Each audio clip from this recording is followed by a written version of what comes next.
नमस्कार दोस्तों।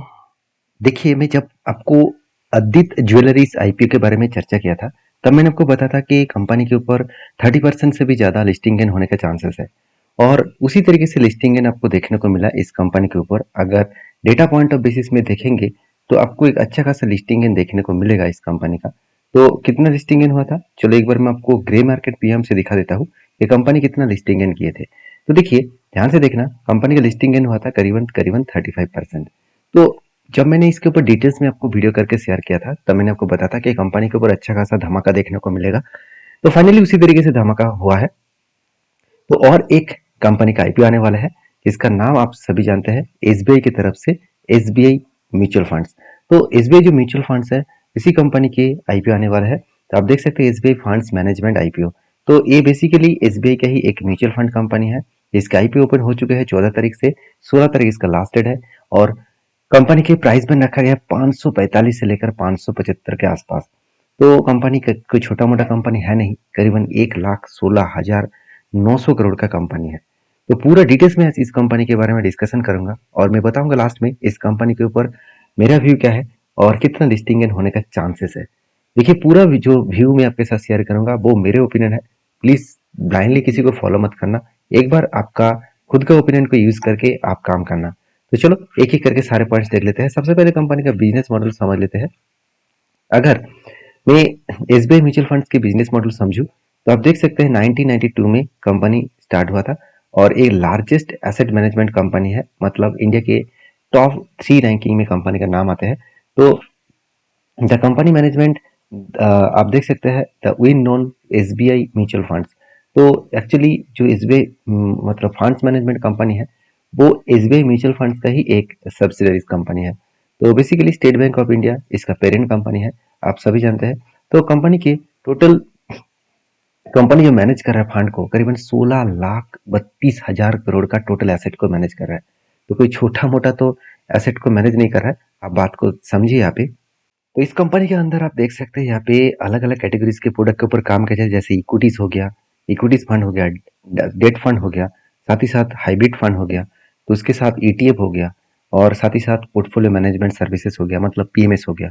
इस तरीके से कैटेगरीज में कंपनी काम कर रहा है, जो फील्ड आज के दिन में जितना ट्रेंडिंग है, अपकमिंग टाइम्स में इंडिया के लिए सबसे हाई ग्रोइंग बिजनेस है। तो मजेदार बात यह है कि इस कंपनी के ऊपर एक चीज को नोटिस करना, कंपनी 15% अब इंडियन टोटल म्यूचुअल फंड अकेला लेकर बैठा हुआ है। मतलब जितने सारे म्यूचुअल फंड्स कंपनी है, सबको जोड़कर देखा जाए तो 85% बाकी कंपनीज के पास है, और अकेला एसबीआई म्यूचुअल फंड्स के पास 15% कंपनी के पास है, 15.5%। तो एक बहुत बढ़िया कंपनी बोल सकते हैं।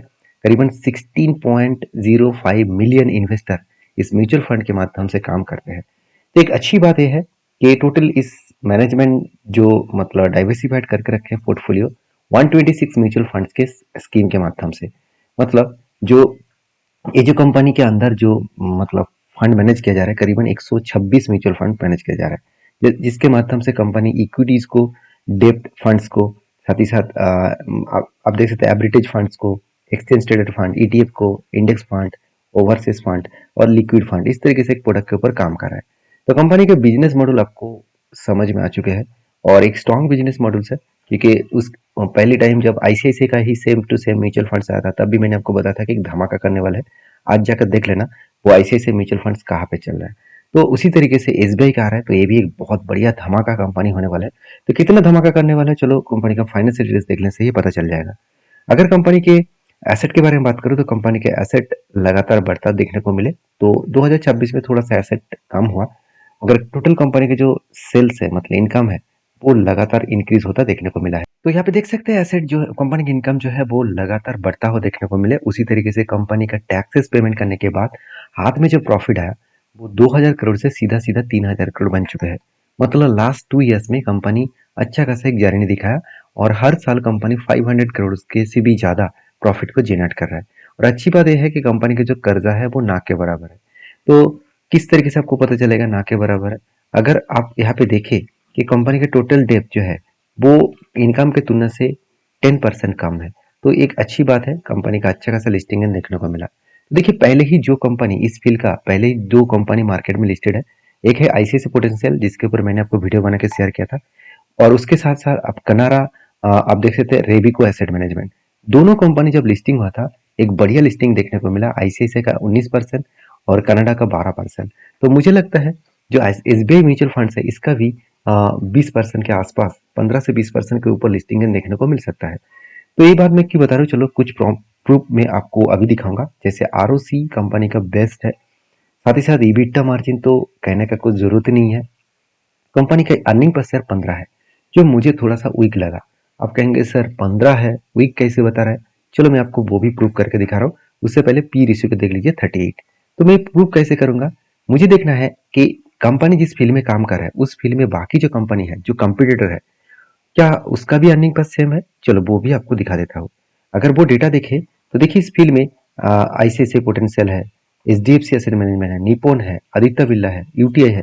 सारी कंपनी का अर्निंग पर शेयर ध्यान से देखना। सारी कंपनी का जो अर्निंग पर शेयर है, एसबीआई से कई गुना ज्यादा है। इसीलिए मैं बता रहा था कि कंपनी के डेटा पॉइंट ऑफ बेसिस में कंपनी का वीकनेस है अर्निंग पर शेयर में।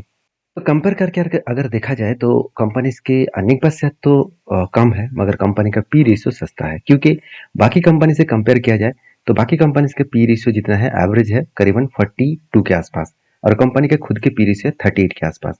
तो मेरे हिसाब से कंपनी का वैल्यूएशन सस्ता है। और बाकी कंपनीज के देखिए इस फंडिंग के उठाने जा रहे हैं करीबन 9,800 करोड़ के आसपास। वो पैसा पूरा के पूरा प्रोमोटर के जेब में जाएगा। तो आईपीओ का डेट देखा जाए तो 14 तारीख से स्टार्ट हो चुका है, 16 तारीख इसका लास्ट डेट है, और अलॉटमेंट का डेट होगा 17 तारीख, और आईपीओ का लिस्टिंग एंड देखने को मिलेगा 21 तारीख। तो चलो अभी मेन पॉइंट्स में आते हैं, कंपनी का ग्रे मार्केट पीएम क्या है। अगर ग्रे मार्केट पीएम देखा जाए तो आज के दिन में ग्रे मार्केट पीएम दिख रहा है 15%। तो मुझे लगता है 15 से 20% के अंदर ही लिस्टिंग इन होने का चांसेस है, क्योंकि बाकी कंपनीज भी उसी तरीके दिखाए हैं। तो वीडियो कैसे लगा जरूर कमेंट्स करना, वीडियो अच्छा लगा तो लाइक करना। Thank you.